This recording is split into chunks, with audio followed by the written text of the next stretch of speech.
Hello मेरे प्यारे दोस्तों। आप सभी कैसे हैं? मुझे लगता है कि आप सभी खुश होंगे, सेहतमंद होंगे, अपने स्वास्थ्य को ध्यान में रखते हुए अपनी परीक्षा की तैयारी कर रहे होंगे। मेरे प्यारे दोस्तों, रोज़ के एपिसोड की तरह आज हम जो लाए हैं ये हमारा भारत का आर्थिक समीक्षा यानी इकोनॉमिक सर्वे और बजट यानी 2024-25 का जो इकोनॉमिक सर्वे है, 2025-26 का जो हमारी बजट है। तो इसमें हम बात करेंगे जो इकोनॉमिक सर्वे से हमारा मुख्य जो विशेषताएं हैं इससे रिलेटेड हम एमसीक्यू करेंगे, ठीक है। और केंद्रीय बजट 2025-26 से भी हम एमसीक्यू करेंगे, लेकिन यहाँ सारांश रखें हैं। यानी जो भी हमारा एमसीक्यूज होगा वो आज आर्थिक समीक्षा से ज़्यादातर होंगे। अगले क्लासेस में हम भारतीय बजट से करेंगे, उसके बाद फिर बिहार बजट से भी संबंधित हम बात करेंगे। तो बिना देर किए हुए मेरे दोस्तों, आज का हमारा एपिसोड शुरू होता है। पहला क्वेश्चन आपके स्क्रीन पर है। पहला हमारा जो क्वेश्चन है आप खुद देख रहे होंगे, और पहला हमारा क्वेश्चन जो है, आर्थिक समीक्षा 2024-25 के अनुसार वित्त वर्ष 2024-25 में भारत का वास्तविक समृद्धि दर अनुमानित क्या है। तो 2024-25 के अनुमानित जो हमारा समृद्धि दर है, ये आपको बता दूं कि 6.4% जो है हमारा अनुमानित है। ध्यान देंगे, और इस तरह से आप एक चीज़ों को ध्यान दीजिएगा कि जहाँ पर ये 2024-25 की बात हो रही, वहीं यदि हम 2023-24 की यदि आपसे पूछ लिया जाता है, तो ये 2023-24 में जो था वह 7.3% कितना था, 7.3% जो थी वह हमारा 2023-24 में थी। तो इस प्रकार इसका आंसर जो होगा, आंसर बी होगा, 6.4%। दूसरा क्वेश्चन है कि आर्थिक समीक्षा 2024-25 के अनुसार वित्त वर्ष 2025-26 में भारत की आर्थिक समृद्धि दर की अनुमान क्या होगी। तो इसकी अनुमानित यदि देखा जाए तो 2025-26 में अनुमानित 6.3 से लेकर के आपका जो है 6.8% रखा गया है। यानी इसका जो आंसर हो जाएगा ना, ये आंसर आपका डी हो जाएंगे, और इसमें आपका 6.3 से लेकर के आपका 6.8% तक इसको रखा गया है। अगले क्वेश्चन आपका है स्क्रीन पर, आर्थिक समीक्षा 2024-25 के अनुसार अनुसूचित वाणिज्यिक बैंकों का सकल एनपीए यानी नॉन परफॉर्मिंग एसेट और सकल ऋण यानी ग्रोस जो लोन होता है और अग्रिम का कितने प्रतिशत रह गया है। बहुत अच्छी क्वेश्चन है। तो इस तरह से हम कह सकते हैं कि इसका जो होगा, वाणिज्यिक बैंकों का सकल जो एनपीए भी पिछले 12 वर्षों में यदि आप देखिएगा ना, तो पिछले हम 12 वर्षों में हम कह सकते, क्योंकि अब तो बैंक जो है बहुत प्रॉफिट में चल रहा है, तो न्यूनतम स्तर पर आ गया। और इस तरह से सकल ऋण और अग्रिम की बात करें तो यह 2.6%, ध्यान देंगे 2.6% पर आ चुका है। और शुद्ध एनपीए यदि बात किया जाए, यानी हमारा जो नेट एनपीए होगा, नेट नेशनल जो हमारा नेट आपका जो परफॉर्मिंग एसेट जो होगा, ये नेट परफॉर्मिंग एसेट जो होगी वह 0.6%, याद रखिएगा 0.6% भी हो चुका है। यानी कहीं ना कहीं हमारा एनपीए जो था, शुद्ध एनपीए में भी बहुत बड़ी गिरावट देखने को मिला है। अब तो खैर सारे बैंक जो है प्रॉफिट में चल रहे हैं। चौथा है कि आर्थिक समीक्षा 2024-25 के अनुसार वित्त वर्ष 2024-25 में कुल खरीफ उत्पादन, ध्यान दें कुल खरीफ उत्पादन में कितने प्रतिशत का वृद्धि हुआ है। खरीफ उत्पादन की बात कर रहा है ना, तो खरीफ उत्पादन में लगभग आप देखिएगा तो खरीफ उत्पादन में 2024-25, ध्यान देंगे 2024-25 में खरीफ उत्पादन लगभग 1647.05, यानी इसका आंसर सी हो जाएंगे, हो गया था। वहीं यदि हम 2023-24 की बात करें तो 2023-24 में इसकी हालात थोड़ा सा कम थी, और उस समय जो था लगभग 1557, ठीक है 1557 पॉइंट लगभग 68 जो थी, लगभग 68 जो थी, ये आपका 2023-24 का डेटा था। तो इस तरह से हम कह सकते हैं कि वृद्धि जो है चावल, मोटा अनाज, मक्का के साथ साथ तेलहन के उत्पादन में भी हमारा वृद्धि एक अच्छा सकारात्मक परिणाम को दिखाता है।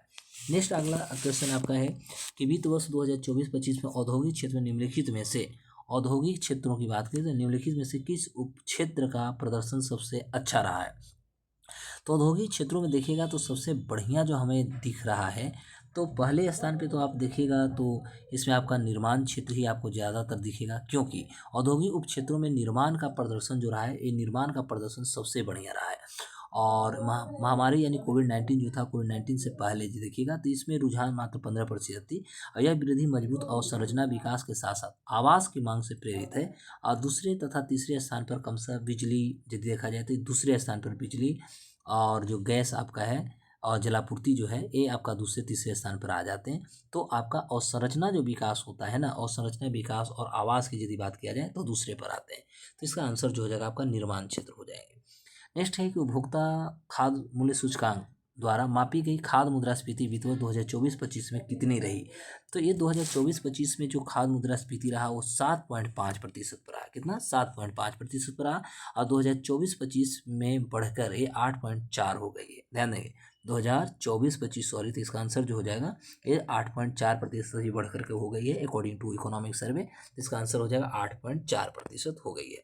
आर्थिक समीक्षा 2024-25 के अनुसार वर्ष 2023-24 में बेरोजगारी दर कितनी थी? 2023-24 में बेरोजगारी दर की बात किया जाए तो उस समय यदि देखा जाए तो 2017-18 की आप डेटा देखिएगा ना, तो 2017-18 में हमारे यहाँ जो बेरोजगारी दर था वो मात्र 6% था। ठीक है, 2017-18 में 6% थी। वहीं 2023-24 में इसमें जो है थोड़ा सा इसमें वृद्धि देखने को मिला है, सॉरी कमी हुई है और घट करके यह लगभग 3.2% पर आ गया है। यानी इसका आंसर 3.2% जो होगा, यानी इसका बी आंसर हो जाएगा। 2017-18 में इसकी अच्छी खासी थी, यानी 6%, इससे बहुत ज़्यादा कम हुआ है और सरकार, राज्य और केंद्र सरकार दोनों की समायोजन अच्छी चल रही है।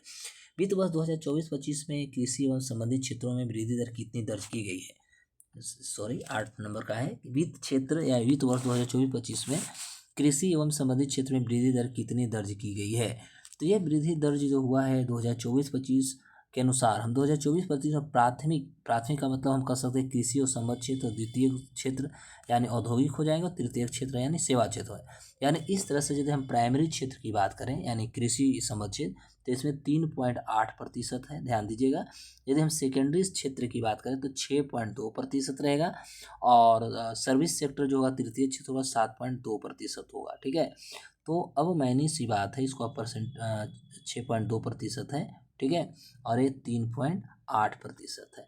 तो अब क्वेश्चन पूछता है कि आपका कृषि क्षेत्र, तो कृषि क्षेत्र आपका 3.8%, यानी आंसर आपका पहले हो जाएंगे। नेक्स्ट क्वेश्चन देखा जाए, नेक्स्ट क्या है?